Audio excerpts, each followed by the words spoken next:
Alhamdulillah, kami baru habis sidang Dewan. Sidang Dewan ini kita membicarakan, membicarakan soal bajet kerajaan negeri. Kita mengharap anggaran pendapatan kita pada tahun hadapan 700 juta lebih. Dan kita nak belanja hampir 1.2 bilion. Nak belanja anggaran 700 lebih. Tak ingat betul-betul tepat. Pembelanjaannya 1.2 juta kita akan belanja. Ini adalah hasil yang perlu kita dapat. 700 juta itu perlu kita dapat hasil. 1.2 bilion itu kita nak belanja kepada rakyat. Kita akan deposit, ada deposit dah. Kalaunya deposit akan berlaku. Dan kita telah letakkan senarai. Ini uang pengurusan, ini uang pembangunan yang kita letakkan senarai. Alhamdulillah, pada tahun ini, setakat hari Rabu yang lepas, kita telah dapat mengutip 600 juta lebih yang sebelum ini tak pernah dapat kutipan kita. 600 juta lebih. Kali ini Alhamdulillah kita dapat 600 juta lebih. Walaupun anggaran dia 700 juta, tapi boleh dapat sikit-sikit lagi lah. Ada beberapa hasil lagi kita akan dapat, InsyaAllah. Walaupun tak sampai anggaran dia 700 juta, tapi telah sampai 600 juta. Semua yang kita dapat ini adalah untuk dibelanjakan kepada rakyat negeri Kedah 2.1 juta. 1.7 juta. Rakyat Kedah ni 2.17 juta. Hampir 2.2 juta lah rakyat negeri Kedah. Inilah hasil yang ada kepada kita. Ada sumbangan daripada pusat, ada sumbangan daripada Sukai Tanah, ada sumbangan daripada sumbangan-sumbangan hasil-hasil yang ada dalam negeri Kedah. Hasil yang kita dapat banyak, kita duduk kawasan Kelang. Kelang, hasil Kelang tu semua di Kuala Lumpur. Cukai-cukai Kelang semua di Kuala Lumpur. Yang kita dapat hasil hanyalah cukai tanah sahaja. Dan kami buat keputusan juga, mana-mana tanah tak bayar cukai pada kerajaan, kita rampas. Kita ambil awal-awal. Sebab hasil kerajaan negeri adalah cukai tanah. Kalau tak bayar cukai bertahun-tahun, tak bayar cukai dekat kita, kita tak dapat hasil. Lebih baik kita rampas tanah tu, kita bagi pada orang lain yang nak tanah. Kalau hak rakyat ni kita tak rampas dah, bayar dah, bukan banyak mana pun. Tolong kerajaan. Kalau Haji Zul tu, dia cukai rumah dia tu, peluasan tanah dia, cukai tanah tu lah dia bayar. Kalau hak pembangunan, kalau ada cukai tanah, pertanian bukan banyak mana pun. Betul tak? Tak mahal pertanian, pembangunan yang mahal. Kadang-kadang ada cukai tak bayar cukai. Apabila kerajaan melihat bagaimana kerajaan kehilangan hasil, rakyat duduk saja-saja dan tak pernah bayar cukai kat kerajaan. Sebab dulu janji, sokong kami dapat geran, sokong kami dapat geran, sokong kami dapat geran. Bagi tak? Tak bagi pun.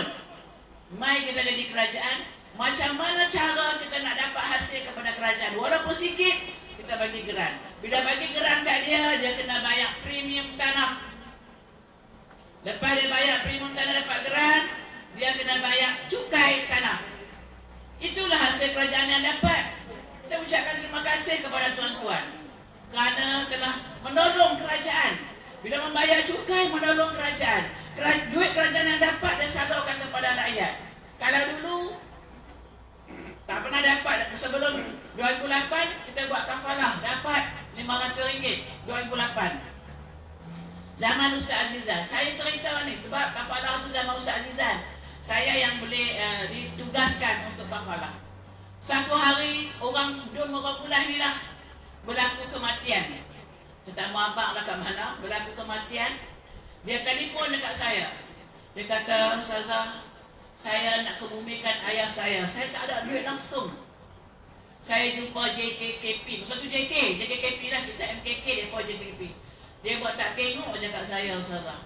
Saya kata kepada PA saya masa tu Mustaqim, hampir hantar saat pagi ni juga dekat rumah orang tu RM500 supaya dia boleh selesaikan pengurusan jenazah ayah dia. RM500 untuk mandi, untuk korek liang. Dulu lah, saya tak tahu sekarang berapa korek liang, berapa mandi, saya tak tahu. Dulu murah aja. Sekarang ni mungkin tinggi sikit lah. Sewa behu ke apa dia mahal. Bagi RM500. Dia daripada UMNO. Dulu. Tadi kelulusan cawangan bangga penyengat dan abang lah. Setelah dulu boleh buka cawangan. Dulu dah cawangan Bangga Peningat tadi dimaklumkan. Salah satu cawangan di Padang Serai ni kita ada 4 cawangan. Salah satunya cawangan Bangga Peningat. Bangga Peningat tu jangan pilah kena sengat mampui. Halau kita, lala tu halau balik. Kita buah banner. Dulu kita buah banner. Sabotaj, program kita sabotaj. Sekarang alhamdulillah semua mai dulu dan kita sampai boleh tubuh cawangan. Boleh ceramah malam tu di Bangga Peningat. Ini suatu yang kita dapat perkembangan yang baik. Orang yang saya bagi RM500 itu, dia kata, tak apalah Ustazah, saya sokong pai lah apa semua, tak apa. Selesai, saya kata, saya pun tak suruh tuan visi orang pai, tak suruh apa, saya bagi atas anak saya sebagai wakil rakyat. Saya bersama dengan Ustaz Azizan. Saya kata, Ustaz, saya nak gunakan insurans. Satu takaful. Kita bincang dengan takaful ikhlas dan takaful untuk kita bagi kepada rakyat macam mana berlaku di Kelantan. Saya bincang dengan Datuk Usam Musa masa tu. Sebab Datuk Usam kebajikan di Kelantan. Saya bincang dengan dia. Saya bincang dengan takaful. Saya pergi Kuala Lumpur. Berapa perlu kita letak kepada takaful, kita akan dapat balik duit bayar kepada kematian. Ustaz Azizan kata jangan guna takaful. Kita guna duit kerajaan negeri. Banyak mana yang ada kita bagi dekat rakyat. Tak usah guna takaful. Masa itulah dia kata, kenapa kita nak benamkan takaful berjuta-juta sedangkan kematian tak tahu waktu bila. Akhirnya kerajaan telah memperuntukkan 3 juta. Awalnya 3 juta untuk kita bagi RM500. Alhamdulillah RM500 kita bagi. Saya berjanji, kami berjanji, kerajaan berjanji pada 2013. Kalau kami jadi kerajaan lagi pada 2013 pilihan raya ke-13, kalau kami jadi kerajaan lagi, kami akan naikkan kepala daripada RM500 kepada RM750 masa itu. Tapi disebabkan kita tak menang, kalah, jatuh. Daripada kita dapat 16 kerusi, kita hanya tinggal 9 kerusi pas. Pada 2013, 9 kerusi. Membuat tetap kekal. Daripada 3,800 majoriti, tinggal 600 lebih majoriti ketika itu.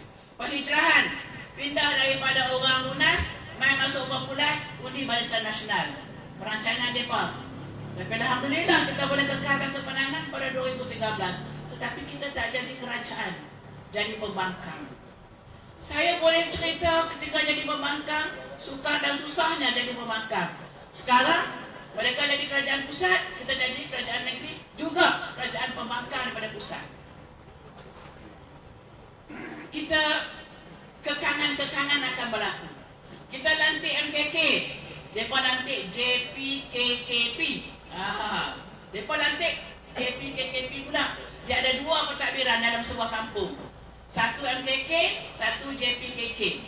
JPKKP sedang diuruskanlah sekarang ni. JPKKP sedang diuruskan oleh pengurusan oleh Kemas yang akan dibayar enam oleh Kedah. Saya ahli lembaga pengarah Kedah, tapi saya tahu begitulah. Sebab dilantikkan juga supaya saya sebagai Exco pembangunan luar bandar.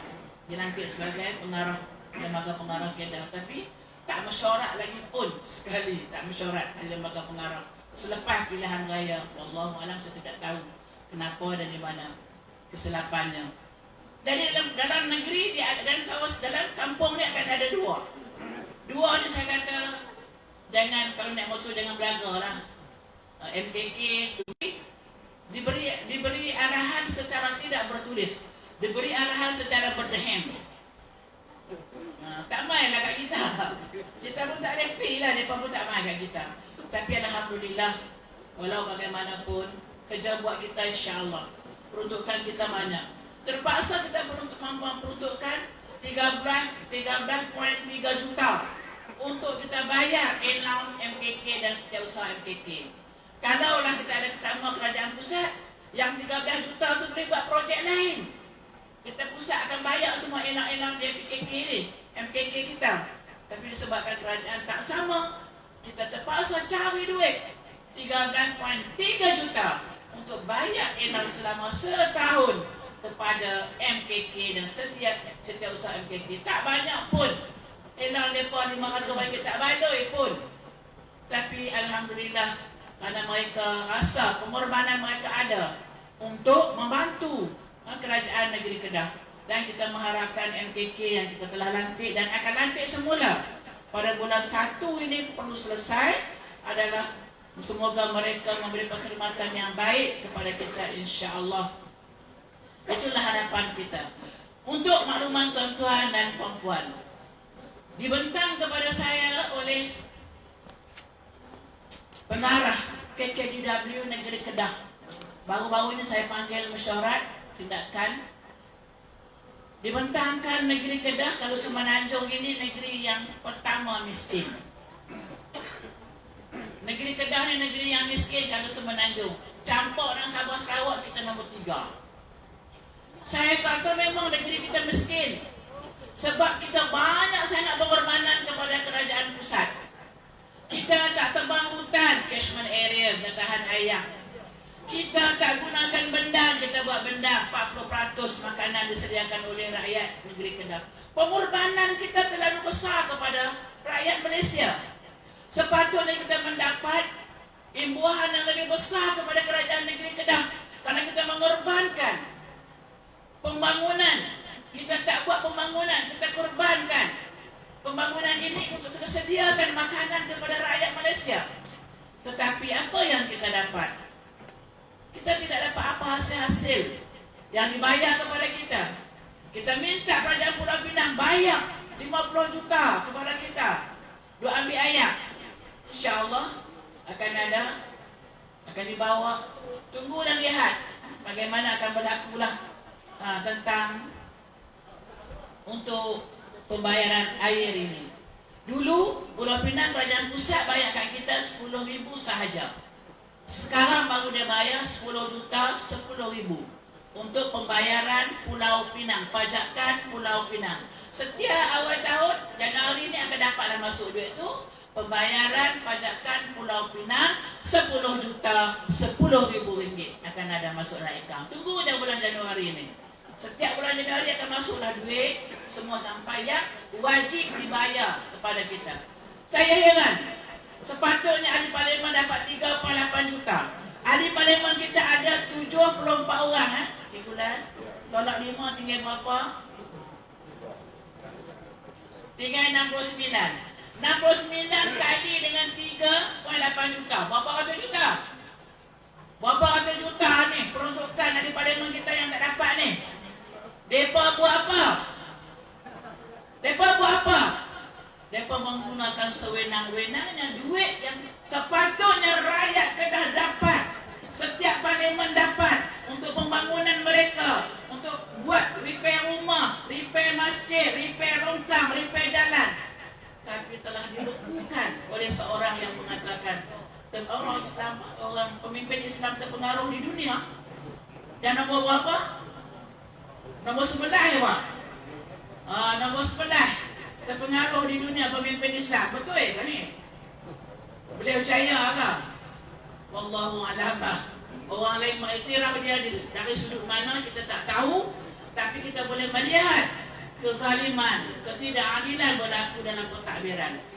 Dan suasana sekarang tuan-tuan dan puan-puan, terutamanya yang disebut oleh yang dipetua sebentar tadi mengenai orang bukan Melayu boleh jadi Perdana Menteri. Sebelum ini sudah 60 tahun kita merdeka. Tidak pernah ada pengucapan yang sebegini dalam Malaysia. Mereka sekadar menjadi menteri, timbalan menteri. Tetapi sekarang mereka berani mengucapkan ucapan itu kerana mereka tahu mereka sudah ada kuasa yang besar untuk mereka. Kita nampak saja Perdana Menteri orang Melayu, percaturan-percaturan itu diatur, dibuat oleh orang lain. Bagaimana Ustaz sebut tadi tentang hukum, peraturan, tambahnya hukum Mahkamah Syariah oleh Nek Edin. Semua ini adalah satu cabaran untuk umat Islam, satu cabaran untuk kita. Oleh itu saya menyeru kepada tuan-tuan dan puan-puan, lihat, renung untuk masa depan Malaysia ini. Apa yang akan berlaku? Seperti mana saya baca buku Said Qutb, kadang-kadang umat Islam ini berada di jurang kehancuran. Pertamanya kerana serangan pemikiran, ghazatul fikr, Dia bawa serangan pemikiran. Bila ada orang ceramah pakai serban, pakai jubah, pembohong. Bila buat ceramah pakai serban, pakai jubah, penipu. Dia buat satu persepsi supaya menampakkan orang yang pakai serban, orang yang pakai jubah tidak boleh dipercayai. Dia buat satu naratif sekarang ini. Tuan-tuan kena tengok benda-benda ni. Dia bercakap. Akhirnya orang yang mendengar itu tak boleh percaya juga orang pakai serban ni, pembohong, penipu. Sedangkan dia membuat satu naratif yang menggambarkan kepada masyarakat sedang berlaku ini. Ini yang perlu kita lihat, yang perlu kita sanggah. Sedangkan benda yang kita bercakap, benda yang betul, benda yang benar, tetapi disanggah oleh mereka dan membina naratif. Yang kedua, normalisasi. Dulu pernah ada wahak. Dulu mana ada wahak. Geni gelemah nak termuntah. Nak normalisasikan. Lelaki boleh kahwin lelaki, perempuan boleh kahwin. Nak normalisasikan benda ini berlaku dalam negara kita. Nak bagi jadi biasa. Ini yang sedang berlaku dalam negara kita. Supaya tidak ada rasa jelek, rasa berdosa kepada Allah Subhanahu wa taala.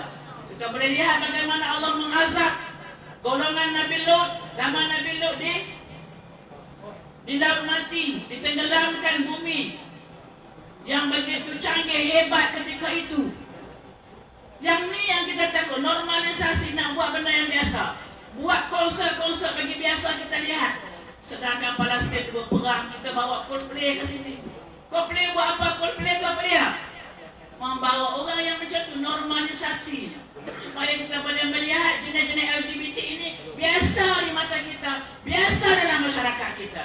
Ini suatu yang cukup bahaya untuk rakyat negeri Kedah dan rakyat Malaysia.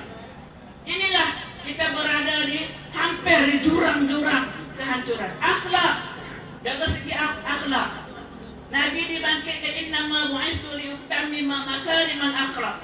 Tapi kita boleh lihat akhlak sekarang ini tidak ada penghormatan kepada orang-orang para alim ulama. Boleh mencaci, mencerca, menghina. Boleh kata sebab ulama ni bukan maksum. Lebih baik kita sokong orang bukan Islam pada orang bukan Islam, lebih baik, lebih amanah. Mana orang bukan Islam lebih amanah? Sedangkan mereka tidak awal sebut dah sebab kafir yang tak taat kepada Allah. Orang Islam ini kalau dia mengucap kalimah syahadah, akhirnya dia akan kembali kepada Islam, akan kembali kepada kebenaran. Ini orang Islam. Baiklah masalah keluar surat-surat, buat keluar satu arahan-arahan, tak boleh baca dah Qunut Nazilah. Ucapan di negeri Pahang tak boleh baca Qunut Nazilah, sebab Qunut Nazilah ni melaknat orang lain. Sedang Qunut Nazilah kita baca adalah untuk membantu saudara kita di Palestin. Awak mereka terasa apa? Itu tak apalah. Majoriti menang paling minimum 3,000. 3,000 apa ni? Khairul apa khairul menang? 3,000 itu minimum paling habis dah. 3,000 lebih. Paling banyak 23,000 nak bina macam mana lagi? Kedah ni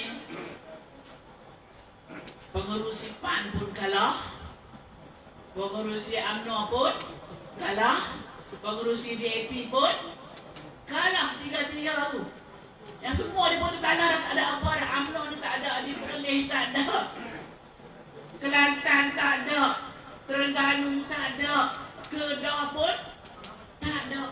Nak bina apa lagi? Kita boleh lihat. Cuma kita mengharapkan mereka ada kesedaran bagaimana Malaysia yang kita sayang ini, untuk kita bina Malaysia yang benar-benar sejahtera, yang akan dipimpin oleh pimpinan yang tahu tanggungjawab yang sebenarnya sebagai pimpinan negara. Bukan sekadar pimpinan yang nak membalas dendam, bukan sekadar nak sekat-sekat, buat sekatan supaya tidak berlaku apa-apa yang mereka tidak diingini berlaku dalam untuk kita panggil, kita kata menyekat kemarahan kita. Jadi kita mengharapkan di bawah kepimpinan Datuk Seri Sanusi Muhammad Noor, saya boleh lihat kedua-dua kepimpinan daripada PAS, daripada Tan Sri Ustaz Azizan termasuk Datuk Seri Sanusi, kepimpinannya gayanya adalah untuk memberi kebajikan kepada rakyat, menggunakan apa yang ada ini adalah untuk rakyat. Kalau Ustaz Azizan, dia bila sentuh cakap tentang ibu tunggal, dia menangis. Sebab satu ketika saya panggil dalam program ceramah ibu tunggal, dia menangis terisak-isak. Tapi kita tengok dia menangis dalam ramai ibu tunggal ni. Saya panggil seluruh Kedah pasal 2009. Seluruh Kedah saya kumpul ibu tunggal.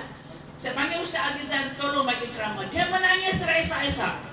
Kenapa Ustaz menangis? Dia kata dia terkenangkan ketika ibunya, ayahnya mati muda dan maknya ibu tunggal. Dia kata, bila jadi ibu tunggal ni, dia kata, kawan dengan orang marah, pergi rumah orang benci, baik dengan orang, dia kata, gila kat orang, macam-macam lah dia kata. Saya boleh merasai bagaimana perasaan seorang ibu tunggal. Mai pula Menteri Besar sekarang ni, dia boleh merasai, menghayati bagaimana menjadi seorang yang miskin, orang yang tidak ada apa-apa nak belajar. Dalam sidang dewan bangun ni pun sebab saja hal kemiskinan, ada tak boleh cakap, dia sebab, ada jadi macam ini. Ada pimpinan yang berjiwa benar-benar dapat menghayati kehidupan orang miskin. Jadi dia akan melihat kemiskinan itu sebagai suatu yang menjadi keutamaan bagaimana membina masyarakat supaya masyarakat ini mendapat sistem pendidikan yang terbaik dan insya-Allah akan dapat membina negeri Kedah ini insya-Allah. Serta-serta itu ucapan mohon kemaafan. Wabillahi taufiq wal hidayah. Assalamualaikum warahmatullahi wabarakatuh.